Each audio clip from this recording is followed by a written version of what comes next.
रचना के इंटेंशन चित्रा और अनिका को बंधक बनाने के नहीं, को सब्सक्राइब कर लीजिएगा। लेकिन उसने ये भी नहीं एक्सपेक्ट किया था कि चित्रा के पास पैसा नहीं होगा। और क्या शर्मिंदा ऐसा नहीं था कि चित्रा तो रचना देखो। चित्रा को पैसा इकट्ठा करने के लिए समय नहीं दे सकती थी, बिल्कुल दे सकती थी, लेकिन उसे इस बात का सबसे ज्यादा गुस्सा था कि अगर चित्रा के पास पैसे नहीं थे तो उसे जुआ खेलने की क्या जरूरत थी।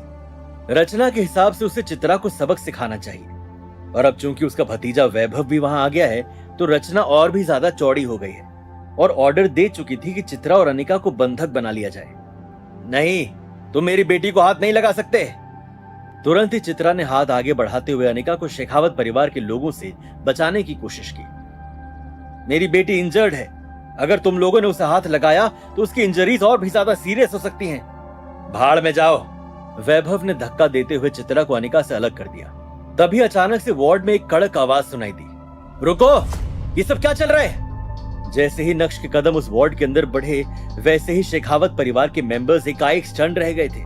अचानक से नक्श को अपनी आंखों के सामने देखकर चित्रा को लगा कि उसे यहाँ से निकलने का एक अच्छा मौका मिल गया है। तुरंत ही उसने नक्श की तरफ पॉइंट आउट करते हुए कहा, यह इंसान मेरा दामाद है, तुम इससे पैसे मांग सकते हो, और अगर फिर भी तुम्हें पैसा ना मिले तो तुम्हें इसके साथ जो करना है करो।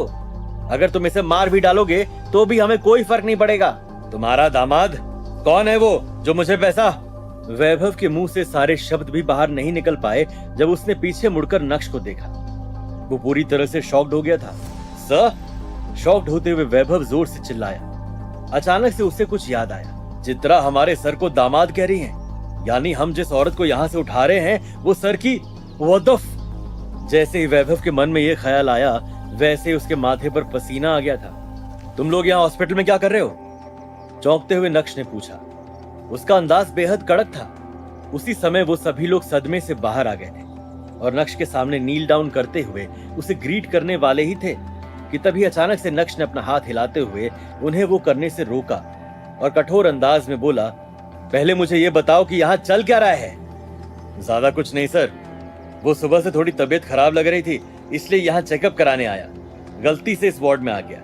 वैभव सुसाइड करने के लिए तैयार था, लेकिन नक्श को यह बताने के लिए बिल्कुल भी तैयार नहीं था कि वो यहाँ पैसे लेने आया है, क्योंकि नक्श उसे जो मौत देगा वो सुसाइड से 1000 गुना भयानक होगी। लेकिन क्या इसे वैभव बच सकता था? उस रात वर्ल्ड होटल में नक्श ने शरद खैतान को जो सबक सिखाया, उससे शेखावत परिवार के सभी मेंबर्स वाकिफ थे। सभी जानते थे कि नक्श कितना रूथलेस है। ऐसे में भला वैभव उसे सच्चाई कैसे बता सकता था? लेकिन सवाल यही उठता है कि क्या नक्श बेवकूफ है या फिर वैभव एक्स्ट्रा स्मार्ट है? जी नहीं, नक्श बेवकूफ नहीं है। ऑफ कोर्स वो एक साइड की बात सुनकर वैभव पर भरोसा कैसे कर सकता था? तुरंत ही नक्श के कदम अनिका की तरफ बढ़े और उसके करीब जाते हुए बोला, बीवी, यहाँ पर क्या चल रहा है? ये लोग पैसे लेने आए हैं। अनिका को बताने में भी शर्म आ रही थी। उसे नहीं समझ आ रहा था कि वो अपनी माँ की काली करतूत को नक्श के सामने कैसे छुपाए। हालांकि ये समय छुपाने का नहीं था, इसलिए जैसे तैसे अनिका ने नक्श को सब कुछ बता दिया। अनिका के मुंह से सारी कहानी सुनकर नक्श ने तुरंत ही सबसे पहले चित्रा को देखा, जो साइड में मुंह लटकाए खड़ी थी, और उसके बाद वैभव को घूरने लगा। बस मेरा खेल आज खत्म हो गया। जो सर की बीवी और सास से पैसा मांग रहा था, और सिर्फ पैसा ही नहीं मांगा बल्कि उन्हें उठाने की धमकी दी। धमकी नहीं, उठाने की कोशिश की। ओह शिट, क्या मुझे कुत्ते की तरह मार पड़ने वाली है या सीधे भेजे में गोली लगेगी? इस समय वैभव के मन में कुछ ऐसे ही ख्याल आ रहे थे। मुझे तुम्हारा अकाउंट नंबर दो, नक्श ने हेल्पलेस फील करते हुए कहा। लेकिन नक्श है तो उनका दामाद ही ना, भला इस मौके पर वो अपनी सास की मदद क्यों नहीं करेगा? सर इसकी कोई जरूरत नहीं है। वैभव नक्श से पैसे लेने की हिम्मत कैसे कर सकता था? इस समय वैभव को बहुत रिग्रेट हो रहा था और वो मन ही मन सोच रहा था कि उसे हॉस्पिटल नहीं आना चाहिए था। बिना मतलब कि उसकी मौसी ने उसे फंसा दिया। अरे मैं सच कह रहा हूँ, मुझे अपना अकाउंट नंबर दो। अब तुम आए हो तो मैं तुम्हें खाली हाथ कैसे भेज सकता हूँ, राइट?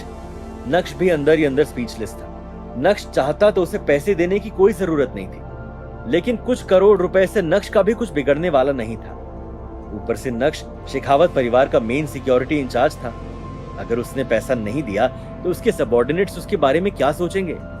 जैसे ही नक्श के मुंह से वो शब्द बाहर आए, वैसे ही शेखावत परिवार के सभी मेंबर्स इंक्लूडिंग वैभव तुरंत ही नक्श के सामने नील डाउन होकर बैठ गए। वैभव का चेहरा पूरा पीला पड़ चुका था।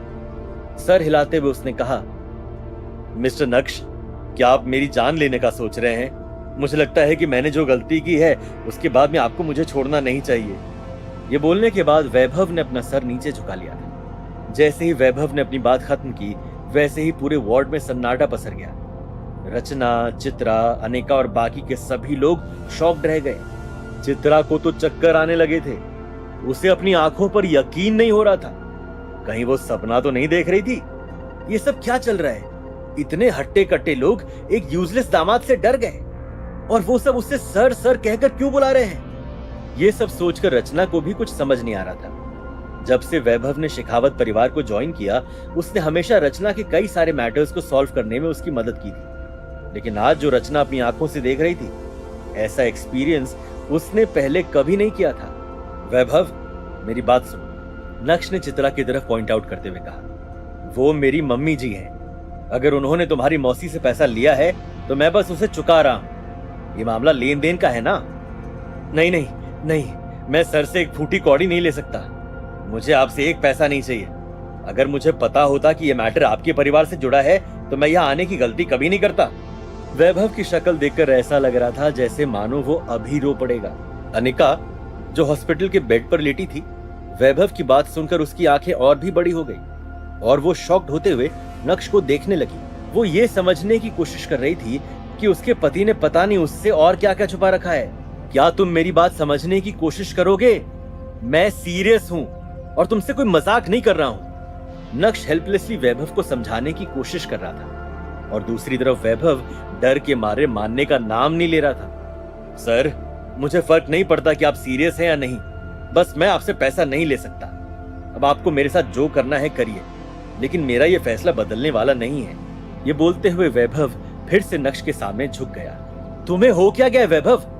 हम हमारा ही पैसा मांग रहे हैं जो मैंने जुआ खेलते समय चित्रा को दिया था। कोई चोरी या डाका थोड़ी ना डाल रहे हैं। उसी समय रचना ने डाउट करते हुए कहा, मौसी, हम वो पैसा नहीं ले सकते हैं। वैभव इस टॉपिक को हमेशा के लिए बंद करना चाहता था। वो नहीं चाहता था कि उसकी मौसी कुछ बोले और नक्श को गुस्सा आए। अभी तक तो नक्श प्यार से ही बात कर रहा है, लेकिन अगर वो रूथलेस हो गया तो उसका रूप कैसा होता है वो उस रात वैभव ने देखा था। नहीं, मुझे मेरा पैसा चाहिए। कड़क अंदाज में रचना ने नक्श को घूरते हुए देखा और अचानक से उसे एक पॉसिबिलिटी नजर आई। हालांकि मुझे ये तो नहीं पता कि तुम इस इंसान से इतना डर क्यों रहे हो, लेकिन मैं ये जानना चाहती हूँ कि क्या तुमने इस इंसान को गलत तो नहीं समझ लिया? ये चित्रा का यूजलेस दामाद ही है ना? मौसी, ये क्या बकवास कर रही हो आप? प्लीज भगवान के लिए एकदम शांत हो जाओ, कुछ मत कहो। अचानक से वैभव को ऐसा लगा जैसे मानो उसका सर फट जाएगा। तुरंत ही उसने माफी मांगते हुए नक्श को कहा, सर, मेरी मौसी को नहीं पता है कि आप कौन हैं, इसलिए प्लीज आप उन्हें ब्लेम ना करें। अगर उन्होंने आपको ऑफेंड किया है, मैं उनकी तरफ से हाथ जोड़कर माफी मांगता हूँ। क्या मजाक है ये? दूसरों को कैसे नहीं पता था कि नक्श कितना रूथलेस है? छोड़ो ये सब। सबसे पहले तो जमीन से उठो। तुम एक मर्द हो, लेकिन उसके बाद भी औरतों की तरह रो रहे हो, माफी मांग रहे हो। क्या है ये सब? अपना सर खुजाते हुए नक्श ने कहा। नक्श ने भी इससे पहले ऐसी सिचुएशन फेस नहीं की थी जहां उसे अपना पैसा निकालना नहीं पड़ा था। Thank you sir. जैसे मानो नक्श ने वैभव की जान बख्श दी हो, उसके चेहरे के एक्सप्रेशंस ठीक वैसे ही थे। भीनी मुस्कान के साथ वो खड़ा हुआ और शेखावत परिवार के बाकी मेंबर्स के साथ झुकते हुए खड़ा हो गया। ये सब देखकर रचना को भी समझ आ गया था कि नक्श से पंगा नहीं लेना चाहिए। तुरंत ही उसके चेहरे पर एक मुस्कान आ गई जो रोने से भी ज्यादा डरावनी थी। अब चूंकि उसे यहां से निकलना था तो बेचारी और क्या कहती। चित्रा, कल पूरी रात जुआ खेलकर मैं बहुत थक गई हूँ, थोड़ा आराम करती हूँ, मिलते हैं फिर बाद में। ये बोलने के बाद रचना ने किसी के भी रिएक्शन का इंतजार नहीं किया और तुरंत ही उस वार्ड से निकल गई। रचना के पीछे पीछे चित्रा की बाकी फ्रेंड्स भी वार्ड से चली गई। चित्रा को नक्श की काबिलियत पर यकीन नहीं हो रहा था। अचानक से उसे महसूस हुआ कि उसका यूजलेस दामाद पूरी तरह से बदल गया है। इसकी हिम्मत इतनी कैसे बढ़ गई? कहीं ऐसा तो नहीं कि जेल जाने के बाद वहां उसकी मुलाकात किसी बिग शॉट से हुई हो? चित्रा ने मन ही मन सोचा। हालांकि चित्रा क्या सोच रही है इससे नक्श को कोई फर्क नहीं पड़ता है। तुरंत ही उसके कदम अनिका की तरफ बढ़े और उसने अनिका के माथे पर चूमते हुए कहा, अनिका, सब कुछ सॉर्टेड है, तुम्हें घबराने की कोई जरूरत नहीं है, बस अच्छे से आराम करो। मुझे कुछ काम है, मैं निपटा कर आता हूं। ओके अभी, अनिका ने ओबीडियंटली सर हिलाते हुए कहा। अपनी कमर सीधी करते हुए नक्श ने गहरी सांस ली और उसके बाद टीचर की नजरों से अपने सबऑर्डिनेट्स की ओर देखते हुए बोला, अब क्या पूरे दिन यहीं खड़े रहने का इरादा है? बाहर चलो मेरे साथ, मुझे एक जरूरी काम है।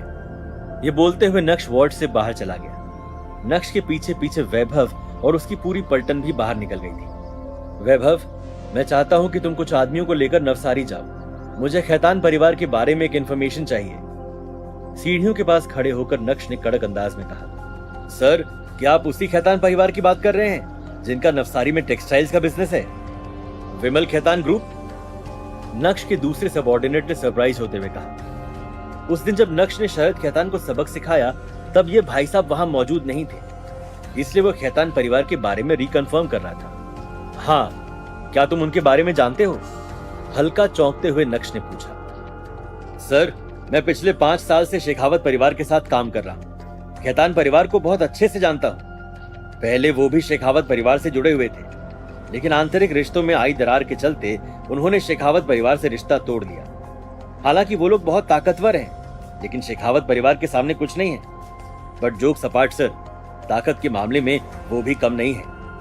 दूसरी बात, चालाकी उनमें कूट कूट कर भरी है। They are born to fight. दूसरे सबऑर्डिनेट ने अच्छे से एक्सप्लेन करते हुए कहा। वो जानता था कि नक्श क्या करना चाहता है। खैतान परिवार के बारे में ये जानकर नक्श की तरफ से कैसा रिएक्शन आएगा? क्या करेगा नक्श? क्या नक्श खैतान परिवार पर सामने से हमले की योजना बना रहा था? क्या उसका ये प्रयास सफल होगा या फिर विमल खैतान चालाकी दिखाते हुए नक्श का ही इंतजार कर रहा है? आज जो कुछ भी हुआ, क्या उसके बाद चित्रा और नक्श के रिश्ते में कोई सुधार आएगा या फिर चित्रा के लिए काला अक्षर भैंस बराबर साबित होगा? अनिका के मन में नक्श को लेकर क्या चल रहा होगा?